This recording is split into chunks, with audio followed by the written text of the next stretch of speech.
Baptized her and gave her the name of Boldenwood. As she told this story to Percy, Percy could not help feeling, as she looked at the transparency of this white face by her side, that the lovely girl herself might well have been named Blodenwed. Blodenwed? Lovely were they both as they lay there in the glimmering light, but whereas Angela seemed to draw to herself, from out of the storm-cleansed darkness, everything that was pallid and phantasmal in the rain-soaked meadows. Storm-cleansed, rain-soaked. In the dripping hazel spinneys, and the cold, moss-covered hill slopes, Persephone seemed, as she lay listening to her friend, as if she were an incarnation of all the magic of the brown rain pools, and the smooth-washed beech boughs, and the drenched-carved eaves of fragrant woodwork, and the wet reed roofs of the dye hovels down there in the marshes of the Brew. "I believe I know who you are in the Grail stories," Angela was now whispering. "You are Laurie de la Roche-Fleury, the mistress of Gawain." "I've not found him yet, anyway," smiled the other. "He says," whispered Angela, "Mr. Evans says, that Mayor Geard is really in league with the old magical powers, and that the new inscription they found on Chalice Hill has to do with Merlin, and not with St. Joseph at all." The girl's Madonna-like face had a flaming spot on both her cheeks, and her breath came out quick gasps, as those unhurried syllables left her lips. But Percy listened languidly. Her lonely, unsettled, restless soul had not yet found what she craved. "Perhaps," she was thinking now, "what I want is not in this world at all." Something in her anyway, probably her skeptical Norfolk blood, felt profoundly suspicious of all this chatter about the old gods. She liked flirting, if her ambiguous relations with the Welshman could be called by that name, with Mr. Evans, but his Cymric mythology left her absolutely cold. She fancied she had made the discovery of late that there was a certain type of nature that could not enjoy life in a frankly amorous or honestly vicious way, but must be always complicating the issue by bringing into it all sorts of half-mystical, half-religious notions. While the fair girl continued her esoteric whisperings with burning cheeks and eyes growing brighter and brighter, Percy was thinking to herself, "If Dade would do nothing but talk about communism in his curious way, I could live with him forever. If Philip would go on driving me in his car sans cesse, I would live with him. And it's going to be just the same with you, my angel, only the other way around. I like you being fond of me, but your ideas wear me out." What a wild, excited way she's whispering now. God bless me. Owen Evans hasn't discovered any new sins that aren't practiced every day among people who've never heard of his Guardians of the Grail, or his Daughters of King Avalach. She knew that the dim light from their little night light fell upon her face, and she knew that the other spasmodic outbursts of hot, quick, excited words would cease in a second, and the girl's feelings be cruelly wounded if she realized the effect she was having. So, born actress as she was, Percy assumed an expression of exhausted but responsive intentness. But her soul wandered far away.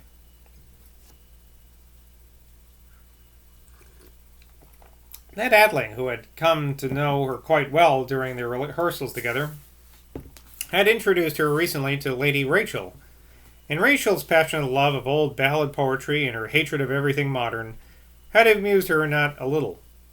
The image of Rachel hovered now very clearly before her mind. Mr. Evans's pupil in mysticism would have been staggered and her heart stabbed had since been able to read her friend's thoughts. Had she been able to read her friend's thoughts, right? Hilisen and Ernirin, Bendigtevrin, or Bran the Blessed, Terry Gasty and Balin's Dolorous Stroke, Aran, king of Hades, Cair Pedron, where Pywl's cauldron was found by the heathen Arthur, the muse of Gwydion, without which Kulak might never have Owen on his bed. All these would have sunk down into the sluice of nothingness, into the weirs of oblivion, if the fair girl had known the bitter truth. So the exhausted and intently smiling brown-skinned mask listened to her friend's voice, but beneath it the girl's unsatisfied soul wandered off far into the darkness. Over the head of Mr. Barter it wandered, as he weighed his whiskey against his ale. Over the house of Dr. Fell it wandered, where the word murder had been so lately breathed. Over the mayor's bedroom it wandered, where Mr. Garrett could still derive amorous pleasure from embracing Megan. Over the sleeping head of Sam in his vicarage room. Over the tossing, sleepless head of Sam's begetter in his room. Out, far out, away from all these people, away from all these roofs, covering desire and torment, and rapture and lechery, and despair, and paradisiac, ziac,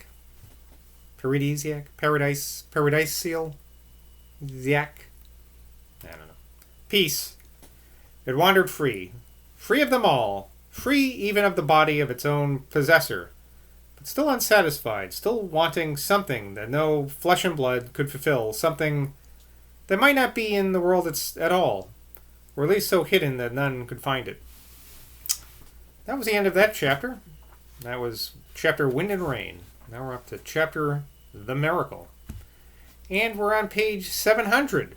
So we're getting very close to the end now. We've only got a little bit over 400 pages to go. And in this book, that's pretty close to the end, because it's a very long book. So yes, page 700. Oh, look, and I got to page 700 when I'm 7 minutes in. Amazing. I wish this was chapter 7, but I believe it's... Let's find out what chapter it is. We're in volume 2, chapter 23. I'm chapter 23. Just one word, Mr. Mayor, said Dr. Fell as he stood with his hand on the window of Solly Lou's taxi. I must have it completely understood that, as this woman's medical advisor, I refuse to give my consent to you taking her. Quite right, Doctor, replied Mr. Gerd from inside the vehicle, where he was supporting the groaning Titty.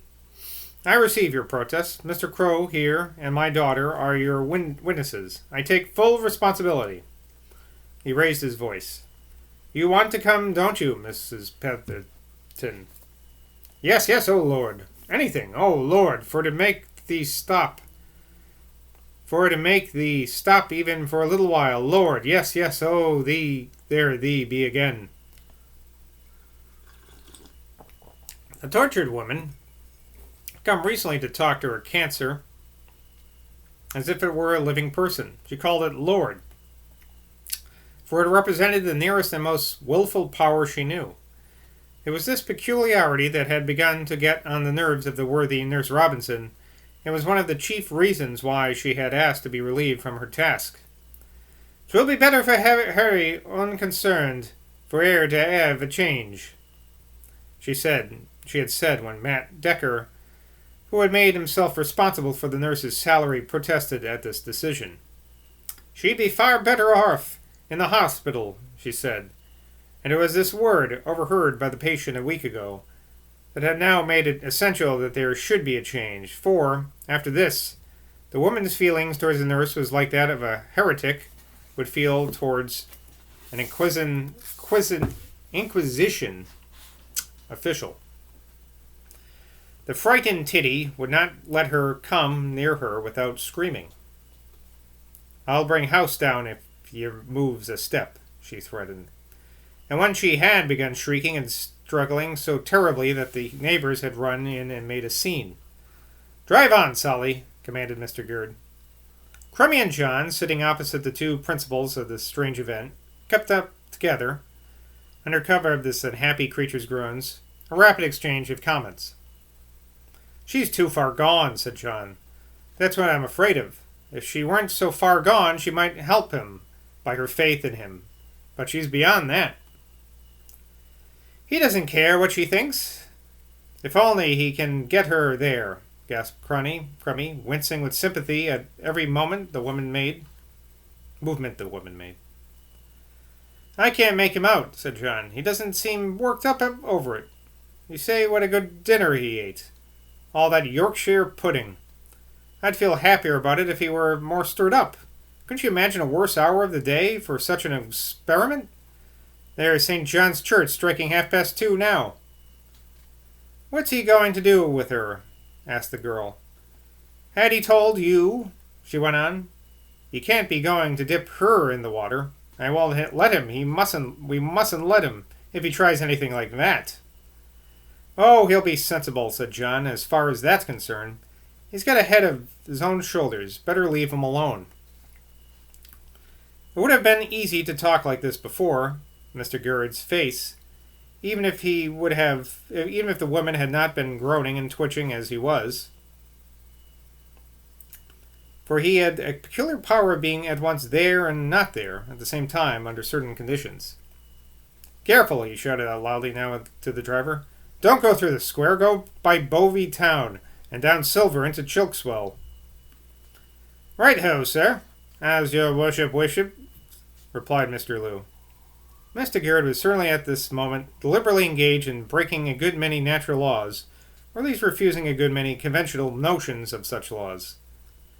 With his great belly stuffed with New Yorkshire pudding, with the weather around him, hot, moist, muggy, and windless, with the skeptical John watching him with the scrutiny of a detached lynx, with the clocks striking that time of day, of all others the most material and when human souls are most drowsy and uninspired,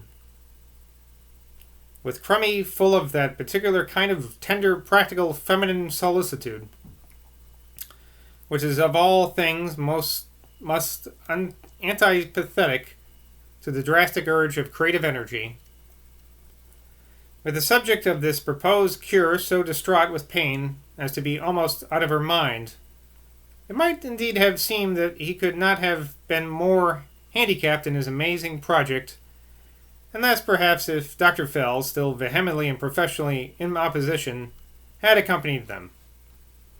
Now, if you get all that, kudos to you. Kudos to you. Conditions were worse for their purpose when they finally arrived at the spot than even John or Crummy had anticipated, for they found the place occupied by a gang of callous working-men from the slums of paradise, still lingering through their dinner hour had been over long ago at their jests and boisterous fooling. Sally Lou stopped his taxi just opposite these men, and John, opening the door, gave Crummy his hand. His consciousness of the moment, of the accumulation of impressions that made up what the moment brought, had never been more alive. He was surprised, and ashamed too, so that the blood rushed to his face, when he found that the grasp of Crummy's warm electric fingers had given him a disturbing pleasure. She's a plump young baggage, he said to himself in order to destroy this feeling. Her legs aren't like a boy's as Mary's are. But the truth was, although he hated to acknowledge it, that his sensual happiness with Mary had made him much less impervious to feminine charm than he had ever been in his life. There's no depending on my wicked feelings, he said to himself. I seem to be just exactly what the Austrians say all babies are. Polymorphous perverts. John had had nothing for lunch himself except a cup of tea and 2 mouthfuls of a Bath bun. So that although it was only 35 minutes past 2, his nerves were as alert as if it had been 4 or even 5 o'clock. He had had his breakfast early too, so that he felt like a priest who had fastened the preparation for some especial function.